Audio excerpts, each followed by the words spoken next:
Isso aí, galera. Estamos com mais um Saia da Matrix na área. Gente, hoje não vai dar para gravar o boletim de sexta-feira, mas eu vou deixar esse vídeo aqui para a galera para aproveitar a polêmica do meu último vídeo sobre o Brasil Paralelo. Pois bem, galera, a jogada é a seguinte. Apareceu um monte de críticas aqui no canal que eu não falei, que eu não refutei o que o Brasil Paralelo disse. Olha, eu acho que o pessoal não entendeu o objetivo do vídeo, não era contradizer o discurso, a narrativa histórica ali que eles construíram, mas sim apontar que é impossível que uma narrativa histórica construída sem uma metodologia científica possa, de alguma maneira, estar correta. Esse vídeo hoje, que vai ser bem rápido aqui, eu quero apenas trazer um exemplo para que vocês entendam que, na verdade, está sendo construída uma polêmica ou uma forçação de barra a respeito de uma questão que, para a história, já está muito bem resolvida, que é a ligação da Igreja Católica na ocupação europeia da América. Bom, gente, aí a gente tem que lembrar todo o contexto, do que estava acontecendo. O que você tem que entender é o seguinte, século XVI foi o ano da reforma na Europa, Então você teve ali reforma na Alemanha, teve reforma na Suíça, em parte da França, na Inglaterra, E nas formações das monarquias, as nações que se constituíram como nações católicas foram Portugal e Espanha. Ainda não existia, por exemplo, a Itália.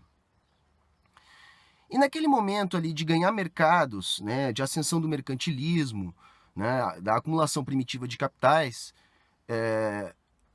as navegações, a expansão ultramarina, sei lá como vocês queiram chamar, elas entram nesse contexto mercantilista. E essas nações que vêm para a América, Espanha, Portugal e outras, mas Espanha e Portugal eram nações católicas. É por isso que estava lá nas caravelas as cruzes, por exemplo.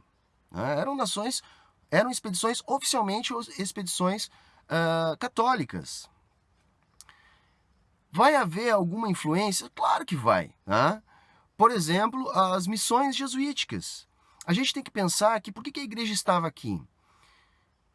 Na estratégia da igreja de contra-reforma na Europa, uma das ações que, no meu entendimento, foram mais bem-sucedidas foi a criação, lá pelo Inácio de Loyola, da Companhia de Jesus.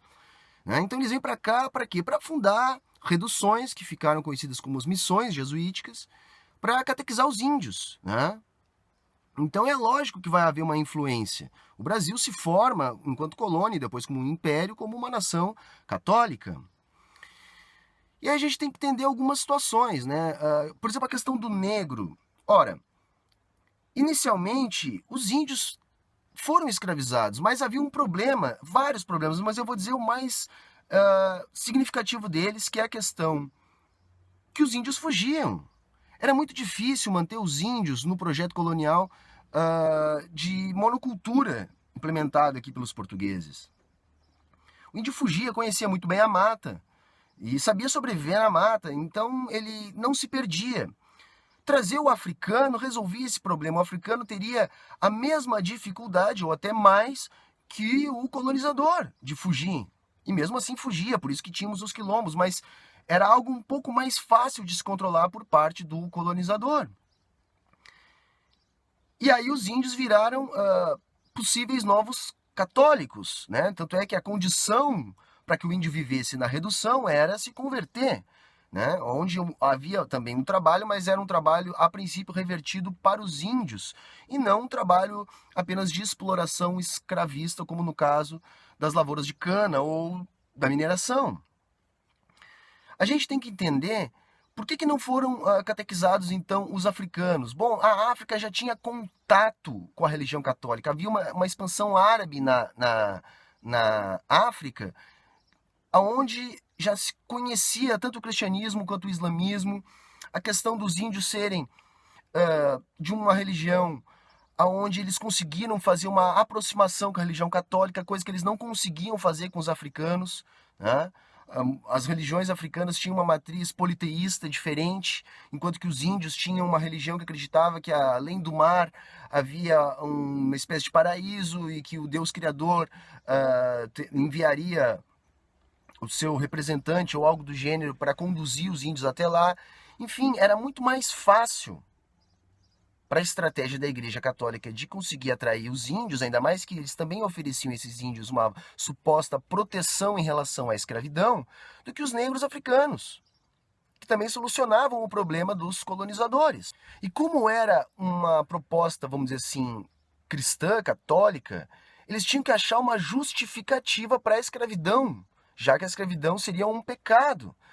E aí tem toda essa questão do índio não ser negro, né? E aí os negros serem amaldiçoados. Então aí a Igreja Católica, que também não podia entrar em conflito com os interesses econômicos da coroa portuguesa, que estava aqui num projeto de exploração, teve que criar essa desculpa de que então se podia escravizar os negros e não se podia escravizar os índios.